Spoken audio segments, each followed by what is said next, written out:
శ్రీ గురుభ్యో నమః. శ్రీమాత్రే నమః. మనము ఇందాక ఆ స్వామి అమ్మవారి వంక చూసి చూడగానే ఆయన పెదవుల పైన చిరుదరహాసం గురించి మనం చెప్పుకుంటున్నాము.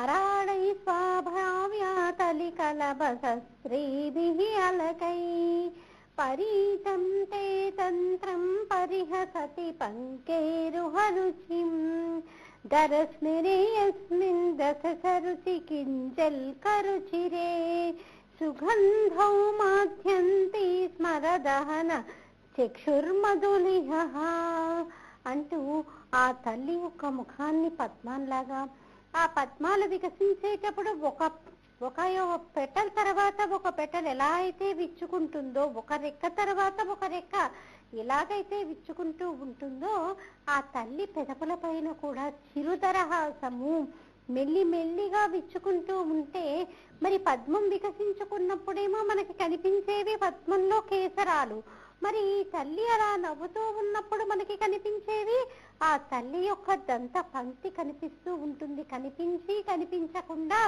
ఆ దంత పంక్తి కనిపిస్తూ ఉంటుంది. మరి ఆ పద్మం వికసించుకుంటూ ఉంటే మనకి చక్కటి సుగంధం. మనం కనుక పద్మం దగ్గరికి వెళ్ళి వాసన చూస్తే కనుక, మన ముఖం కనుక పద్మానికి వికసిస్తున్నటువంటి పద్మానికి దగ్గరగా పెడితే చక్కటి సువాసన తగులుతుంది.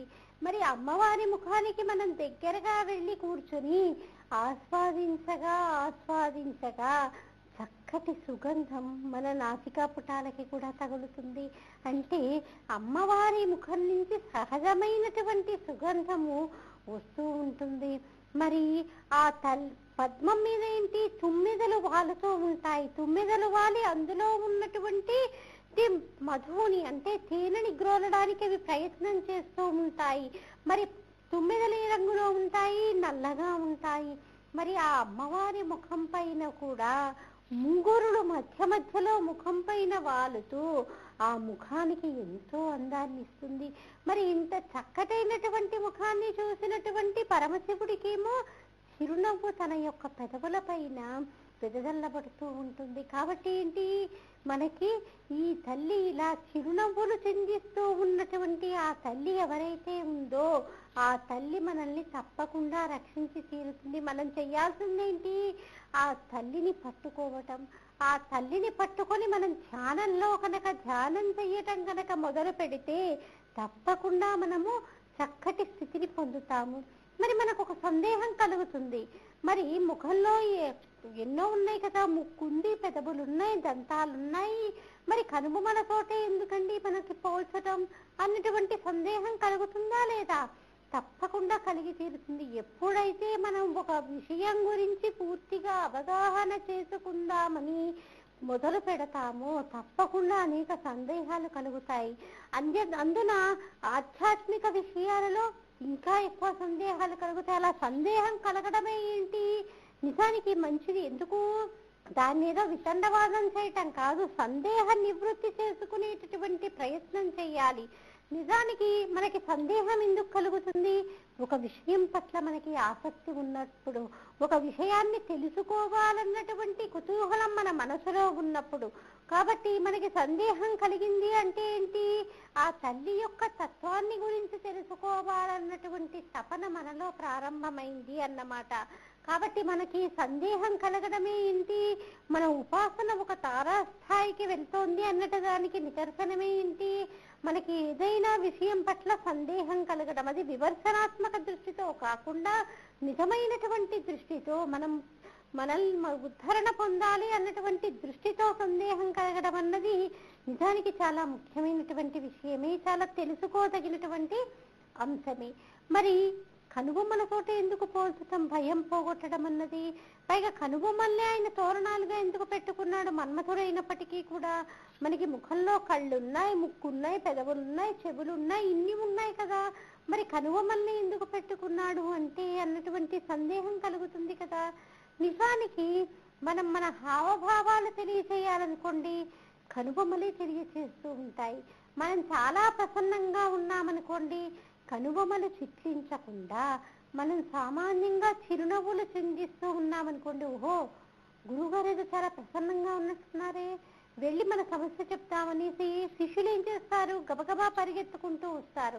అలా కాకుండా మనం ఇలాని కనుబొమ్మలు పెట్టుకొని ఇలా చిట్లిస్తూ కూర్చున్నాం అనుకోండి, అప్పుడు మనకి శిష్యులకు కూడా ఏమనిపిస్తుంది, ఓహో గురువు గారు ఏదో చాలా తీవ్రంగా ఆలోచిస్తున్నారు, ఆయన అంత ప్రసన్నంగా లేరు, ఇలా భృకుటి ముడివేసి ఉన్నారు, కాబట్టి ఇప్పుడు కాదు మనం ఈ ప్రశ్న తర్వాత అడుగుదాంలే, ఆయన ప్రసన్నంగా ఉన్నప్పుడు అడుగుదామని వాళ్ళు అడగాల్సినది కూడా అడగకుండా వెళ్ళిపోతారు. ఒక్కొక్కసారి చూడండి, మనకి కొంత దూరంలో మన ఆప్తులు ఎవరో కూర్చొని ఉన్నారు, ఏదైనా వారిని అడగాలనుకోండి, ఇలాగే కనుబొమ్మలు పైకెగరేసి ఏంటది నువ్వు చేస్తున్న పని అన్నట్టుగా వాళ్ళని ప్రశ్నిస్తాం. వారు కూడా కనులతోటే కనుబొమ్మలతోటే సమాధానం చెప్పారనుకోండి, చేసేదేమీ లేదు, కానీ వారు అర్థం చేసుకొని వారి యొక్క ప్రవర్తనలో మార్పు తెచ్చుకుంటారు. ఎందుకంటే మనం చెప్తోంది ఏంటి, నలుగురు ఉన్నారు, నలుగురు ఉన్నటువంటి సభలో నువ్వు ఈ పని చెయ్యకూడదు అన్నటువంటిది మనం నోటితో చెప్పకుండా ఏం చేశాము, కనుబొమ్మతో సైగ చేశాము. అలా కనుబొమ్మతో సైగ చేసి చేయగానే వారు అది తెలుసుకొని వారి యొక్క ప్రవర్తనని మార్చుకుంటారంటే ఏంటి, ఏదైనా చేసేది మనము ఏదైనా ఒక విషయాన్ని తెలియచేయాలి అంటే కనుబొమ్మలతోటే తెలియచేస్తాము. మరి అమ్మవారు కూడా తన భృకుటి ఇలా ముడివేసుకొని ఉంటుందిట, ఇలా భృకుటి ముడివేసి నిత్యం ఆలోచిస్తూనే ఉంటుందిట. ఆ తల్లి కూడా ప్రసన్నంగా ఉండేటటువంటి ఆ తల్లి కూడా భృకుటిని ముడివేసి ఉంటుంది. ఎందుకు ఉంటుంది, అయ్యో వీళ్ళందరూ నా బిడ్డలే, వీళ్ళ భయాలు ఎలా పోతాయి, వీళ్ళకు ఉన్నటువంటి సమస్యలు ఎలా పోతాయి, వీరిని నేను తీర్చిదిద్దటం ఎలాగో అని ఆ తల్లి కూడా ఆలోచిస్తుంది. పైగా ఆ తల్లి ఉన్మేష నిమిషోత్పన్న విపన్న భువనావళి, ఆవిడ ప్రతి నిత్యము కూడా ఏం చేస్తుంది, సృష్టి స్థితి లయం చేస్తూనే ఉంటుంది. నిత్యము కూడా ఇది జరుగుతూనే ఉంటుంది. ఆవిడ పంచకృత్య పరాయణ కాబట్టి ఆ తల్లి కూడా నిత్యము ఈ యొక్క సృష్టి చేస్తూ ఉంటుంది, స్థితి చేస్తూ ఉంటుంది, లయం చేస్తూ ఉంటుంది, మళ్ళీ తనలోనే అనుగ్రహం ద్వారా తనలోనే కనిపేసుకుంటూ ఉంటుంది, తిరోధానం చేస్తూ ఉంటుంది. మరి ఈ పంచకృత్యాలు కూడా ఆ తల్లి నిర్వహిస్తూ ఉంటుంది.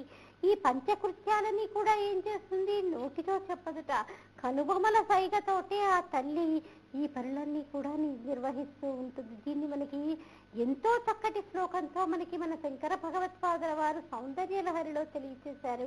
భ్రువో భుగ్నే కించిత్ భువన భయభంగ వ్యసనిని త్వదీయే నేత్రాభ్యాం మధుకర రుచిభ్యాం ధృతగుణం ధనుర్మన్యే సవ్యేతరకర గృహీతం రతిపతే ప్రకోష్ఠే ముష్ఠౌ చ స్థగయతి నిగూఢాంతరము మే అంటూ మనకి తెలియచేశారు శంకర భగవత్పాదుల వారు. ఉమి అనేసి చివరిలో అన్నారు. అంటే ఉమా అంటే మన భయాలని తొలగదేసేటటువంటి తల్లి. భృవో భుగ్నే కించిత్ భువన భయభంగ వ్యసనిని, ఆ తల్లి యొక్క భృకుటి కూడా ముడిపడి ఉంటుందిట. ఎందుకు ముడిపడి ఉంటుంది, అయ్యో నా భక్తుల యొక్క భయాలు పోగొట్టేటప్పుడు ఎవరు, వీడిని ఉద్ధరించేది ఎవరుగా అనేసి ఆ తల్లి కూడా నిత్యము ఆలోచిస్తూ, పైగా మనం ఏం చేస్తూ ఉంటాము, మనకి ఏదైనా కష్టం కలిగిందనుకోండి, ముందుగా ఏం చేస్తాము, మనకి మరీ ఆప్తులు అనిపించినటువంటి వారికి తెలియచేసుకుంటూ ఉంటాము. ముందుగా సుఖం కలిగినా కూడా అంతే. మన అబ్బాయికి ఎంసెట్లో మంచి ర్యాంక్ వచ్చిందనుకోండి, లేకపోతే వారికి ఏదైనా అవార్డు వచ్చిందనుకోండి, వెంటనే ఏం చేస్తాము, చుట్టుపక్కల అందరికీ తెలియచేస్తాము ఫోన్లలో. ముందుగా అందరికీ తెలియచేసిన తర్వాతే అప్పుడు గుర్తుకొస్తాడు మనకి భగవంతుడు. అప్పుడు ఏం చేస్తాము, గుడికి వెళ్ళాలి కాబట్టి వెళ్ళేసి వస్తాము. కానీ నిజంగా నేను ఇంత కీర్తి పొందటానికి, వాడు ఇంత ఉచ్చస్థితిలోకి రావటానికి కారణము నా సింహాసనం మీద కూర్చొని ఉన్నటువంటి ఆ తల్లే అన్నటువంటి ధ్యాస ఉన్నప్పుడు మనం ముందుగా ఎవరికి చెప్పుకుంటాము, మన అమ్మకే చెప్పుకుంటాము. కాబట్టి మనం కూడా ఏం చేస్తాము, పిల్లలకి ఒక చక్కటి స్థితి రాగానే ముందుగా సింహాసనం మీద కూర్చున్నటువంటి ఆ తల్లితోటి, అమ్మ నీ అనుగ్రహంతోటేనమ్మా వాడికి చక్కటి మార్కులతో పాస్ అయ్యాడు, వాళ్ళ ఆఫీస్లో అందరికంటే కూడా చాలా గొప్ప పేరు తెచ్చుకున్నాడు, నీ అనుగ్రహంతో తల్లి అంటూ ముందుగా అమ్మవారికి తెలియచేసి, అమ్మవారికో అయ్యవారికో తెలియచేసి అప్పుడు ఏం చేస్తాము, మిగతా వారికి తెలియచేస్తాము. మరి ఇలాంటివన్నీ కూడా జరిగేది ఆ తల్లి యొక్క అనుగ్రహంతో. భృగో భుగ్నే కించిత్ భువన భయభంగ వ్యసనిని, ఆ తల్లి కూడా ఏమనుకుంటుందంటే, అయ్యో ఈ మానవుడికి ఆలోచన శక్తినిచ్చాను, వాక్కునిచ్చాను. ఇన్ని ఇచ్చినప్పటికీ కూడా చూడు, వాడికి కష్టం కలిగినా సుఖం కలిగినా వాడికి వీడికి చెప్పుకుంటున్నాడే కానీ నా దగ్గరికి వచ్చి అమ్మా అంటూ నాకు చెప్పుకోవట్లేదు. వీడు అడగకుండా నేనేమీ చెయ్యలేని, వీడికి వాక్కునిచ్చాను కదా, వీడు అడగకుండా నేనేమీ చెయ్యలేని అని కూడా ఆ తల్లి రుకుటి ముడివేస్తూ ఉంటుంది. ఆ తల్లి సృష్టి చేసేటప్పుడు, స్థితి చేసేటప్పుడు, తిరోధానము, అనుగ్రహము, లయము చేసేటప్పుడు కూడా తన యొక్క కృత్యాలన్నీ కూడా తన కనుబొమల యొక్క కదలికలతోటే చేస్తూ ఉంటుంది. అందుకని మనకి భయం తొలగించటం కోసం మనమేం చేస్తాము, ఆ కనుబొమల్ని ధ్యానం చేస్తాం. మన్మధుడి యొక్క భయం తొలగటానికి ఆయన ఉన్నటువంటి గృహానికి మంగళతోరణాలుగా తల్లి యొక్క కనుబొమ్మల్ని కూడా పెట్టుకోవడానికి కూడా కారణం అదే. త్వదీయే నేత్రాభ్యాం మధుకర రుచిభ్యాం ధృత గుణం. మరి కనుబొమ్మల్ని దేనితో పోలుస్తాము? ఒక విల్లుతో పోల్చామనుకోండి. సామాన్యంగా కనుబొమ్మలు ఎలా ఉంటాయి? కనుబొమ్మలు ఎలా ఉంటాయి అంటే చక్కగా సన్నగా తీర్చిదిద్దబడినటువంటి విల్లులాగా ఉంటాయి. మరి చక్కగా కొంత ధనస్సులాగా ఉంటాయి.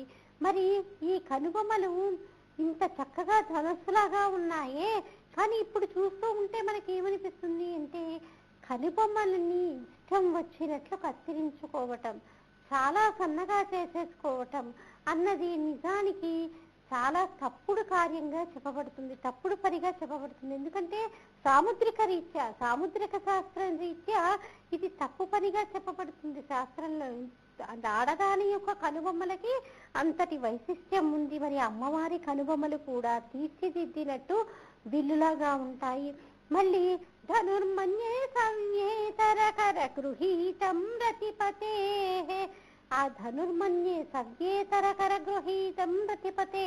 మరి ఒక విల్లు అన్నామనుకోండి, విల్లు అంటే ఈ అర్థభాగం మటుకే వస్తుంది. కానీ అమ్మవారి కనుబొమ్మలు అలా కాదే, రెండు విల్లులు కలిపిన ఒకటి ధనస్సులాగా ఉంది. ఈ ధనస్సు ఏం చేస్తుంది? మరి ధనస్సులో ఇక్కడ భాగంలో ఏమీ ఉండలేదే, ఏమీ వెంట్రుకలు లేవే, మరి ఇక్కడ ఉన్నటువంటి భాగాన్ని కనుబొమ్మలు కనిపించట్లేదు అన్నటువంటి సందేహం కలుగుతుంది కదా. ఇలా కలిగినప్పుడు ఏంటంటే సవ్యేతరకర గృహీతం రతిపతే. మనము ఒక ధనస్సు పట్టుకున్నామనుకోండి, ఒక ధనస్సు పట్టుకున్నప్పుడు ఎలా పట్టుకుంటాము? ఎడం చేయితో ధనస్సుని పట్టుకొని కుడి చేతితో బాణాలు వేస్తూ ఉంటాము.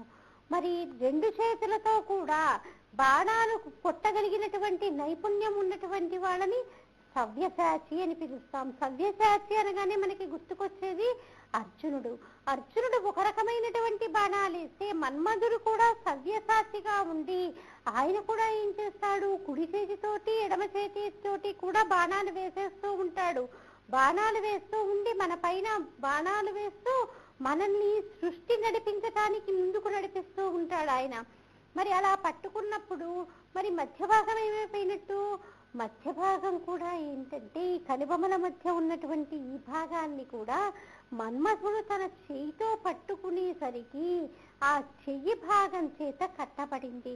మరి ఇలా కట్టబడినప్పుడు మరి చేతి వేళ్ళన్నా కనిపించాలి కదా. ఇలా పట్టుకున్నప్పుడు ఒక వేళ్ళని మనకి చేతి వేళ్ళు ఎందుకు కనిపించటం లేదంటే మన్మధుడి యొక్క శరీరము మనకి కనిపించదు. ఒక రతీదేవికి తప్పితే ఎవరికీ కనిపించదు. రతిపతే కాబట్టి అది మనకి కనిపించకుండా అలా బిల్లులాగా ఉంది. మళ్ళీ ఆ తల్లి యొక్క వింటినారి గురించి ఏం చెప్తున్నారు? ధనుర్మన్యే సవ్యేతరకర గృహీతం రతిపతే. అలాగే మరి అమ్మవారి యొక్క కనుచూపులు ఎలా ఉంటాయి? దృశాద్రాగీయస్య దరదళిత నీలోత్పల రుచ. ఆ తల్లి ఆకర్ణాంతరం విశాలమైనటువంటి నేత్రాలని కలిగి ఉంటుంది. ఆ తల్లి యొక్క కనులు ఎలా ఉంటాయి? తీర్చిదిద్దపడినట్టు కలువ పువ్వుల్లాగా ఉంటాయి, మీనాల్లాగా ఉంటాయి. మరి ఎలా ఉంటాయిట? ముఖమంతా కూడా కనులు ఉంటాయిట. ఆకర్ణాంతము అంటే ముక్కు దగ్గర నుంచి మొదలు పెడితే చెవి దగ్గర వరకు కూడా తల్లి యొక్క కనులు తీర్చిదిద్దబడినట్టు ఉండి దృశాద్రాగీయస్యాదరిదళిత నీలోత్పల రుచ. ఆ తల్లి ఎంత దూరమైనా కూడా వీక్షించేటట్టుగా ఆ తల్లి యొక్క కనులు తీర్చిదిద్దబడి ఉంటాయి. మరి వింటినారి ఏంటంటే ఆ తల్లి యొక్క కనులే. ఆ తల్లి ఇలా ఇలా తిప్పినటువంటి ఆ యొక్క తిప్పేటటువంటి ఆ యొక్క కనుగుడ్లు, ఆ కనులే వింటినారిగా ఉంటాయి.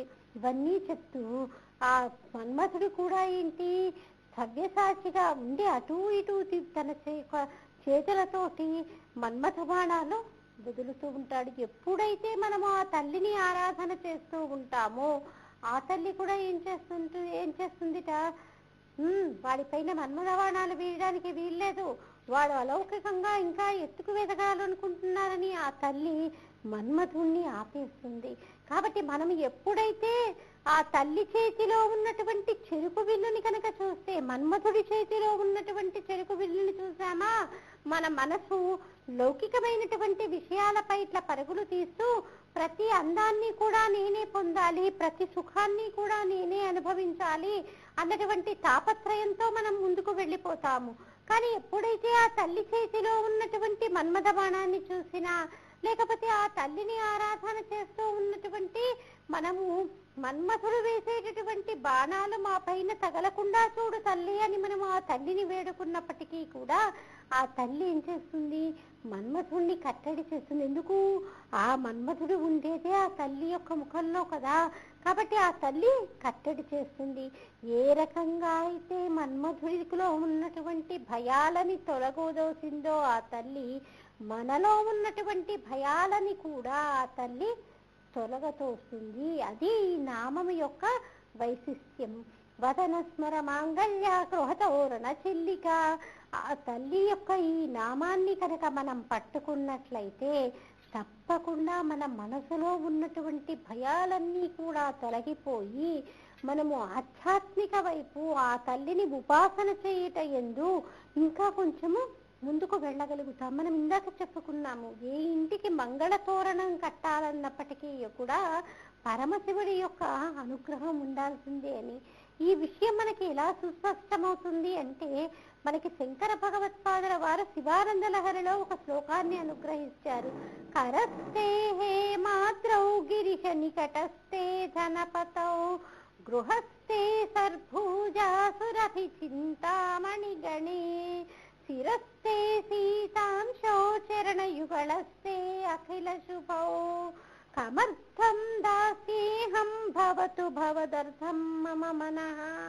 పరమశివుడుట కరస్తే హే మాత్రం, అయ్యా ఓ పరమశివ, నేను నీకు కొంత బంగారం ఇద్దామనుకొని మనం వెళ్ళామనుకోండి, ఆయన అంటే నువ్వు నాకేంటి ఇచ్చేది బంగారం, కరస్తే హే మాత్రం, నా చేతిలోనే బంగారు కొండ ఉంది, మేరు పర్వతం ఉంది, ఇక నాకు నీ ఇచ్చేటటువంటి కొంచెం బంగారంతో నాకేం పని.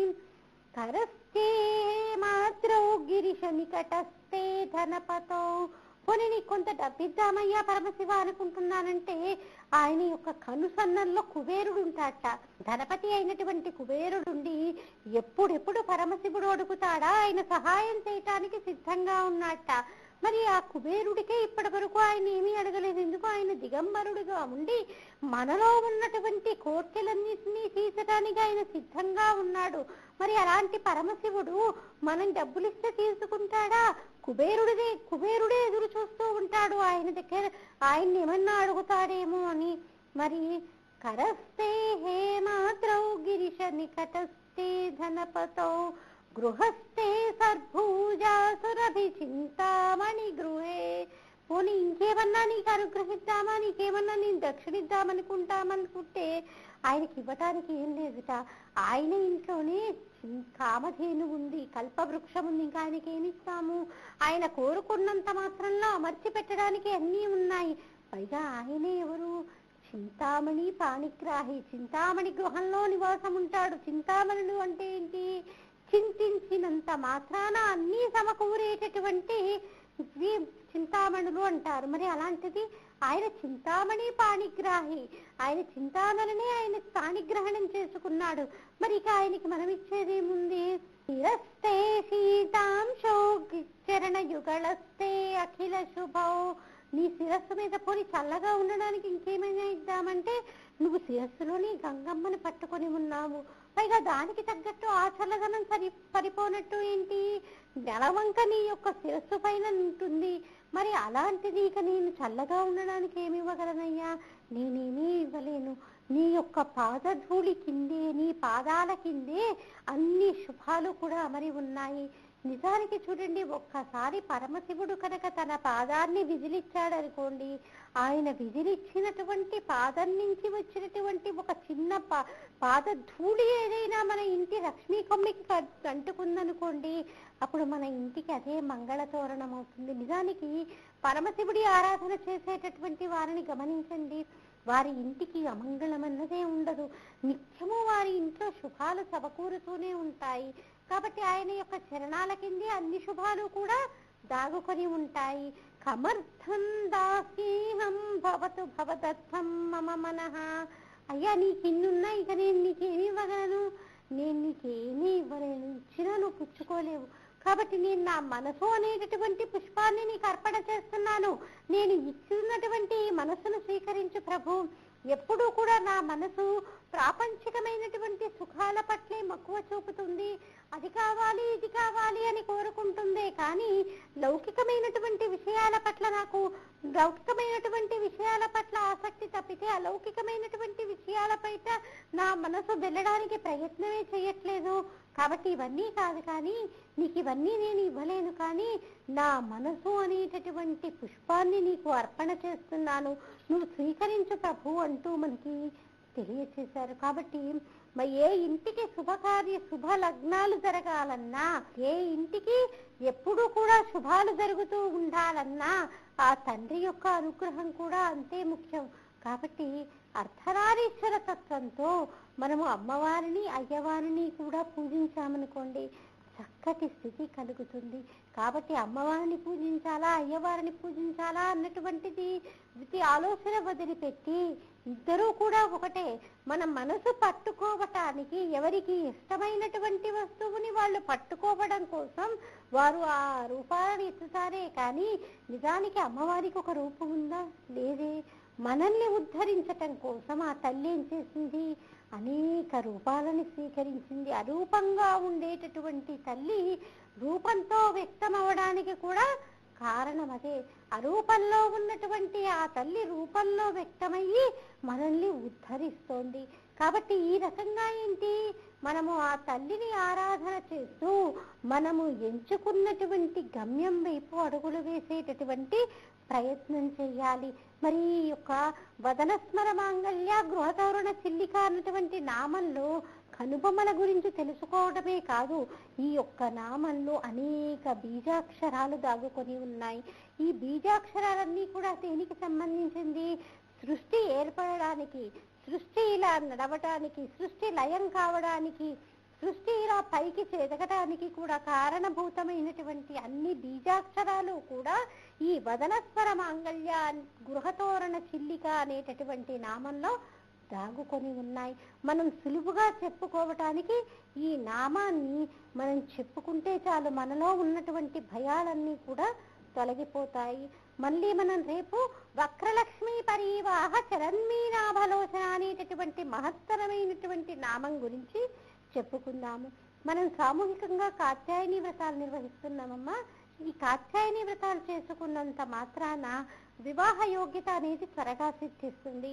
ఆసక్తి ఉన్నటువంటి వారు సంప్రదించాల్సినటువంటి టెలిఫోన్ నెంబర్ 8112-512-6111ని సంప్రదించగలరు. మీకేమైనా వివాహ సంబంధమైనటువంటి సమస్యలు ఉన్నా, వ్యక్తిగతమైనటువంటి సమస్యలున్నా పరిష్కారం కోసం మీరు సంప్రదించాల్సినటువంటి మా టెలిఫోన్ నెంబర్ 8112-512-6111ని సంప్రదించగలరు.